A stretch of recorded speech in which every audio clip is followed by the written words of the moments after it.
I am the on-site performance manager for one of our large VMS accounts, and so I have a team of 5 people. 3 of the 5 are remote. 2 of those are on-site at the client site, just in another state, and then 1 actually works from home.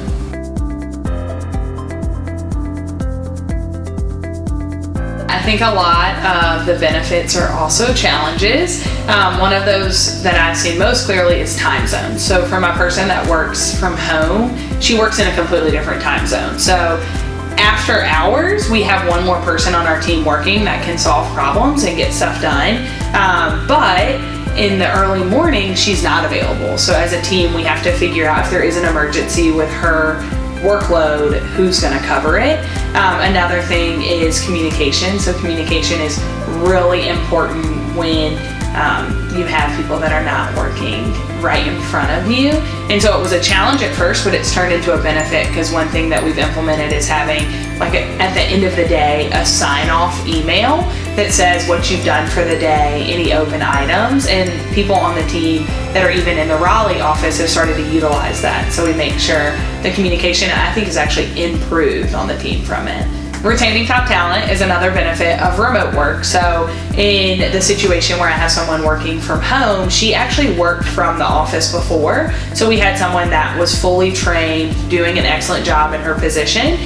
So instead of having to hire a brand new person, train them on the position, we were able to keep her, and she's been doing an excellent job working from home.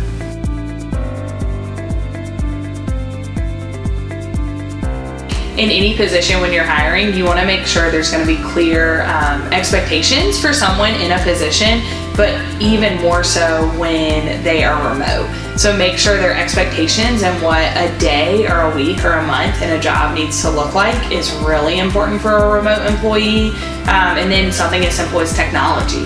How are they gonna log on and get to talk to the rest of the team? Make sure that they're gonna be set up for success as far as technology, because if you're remote and your technology fails, you're not really able to do any work. As far as communication goes, I would say in your interview process, though, you do want to evaluate how they communicate when they're not in person, because that's going to be more crucial for a remote position than for someone that is going to be working with you in person all the time.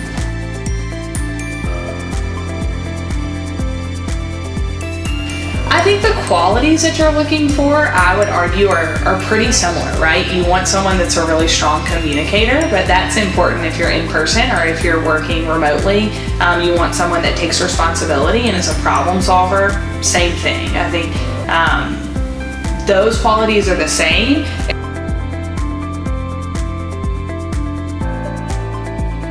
One thing that we've implemented is any meeting, we go ahead and set up a video conference. And sometimes we choose a video conference and sometimes we don't, but just feeling like you get to see your team is been really beneficial. Also, not being afraid just to send a little IM to someone and chit chat about their weekend or about what they did the previous night, stuff that you would usually do in person, not to lose that quality kind of outside work life talk with someone that's remote.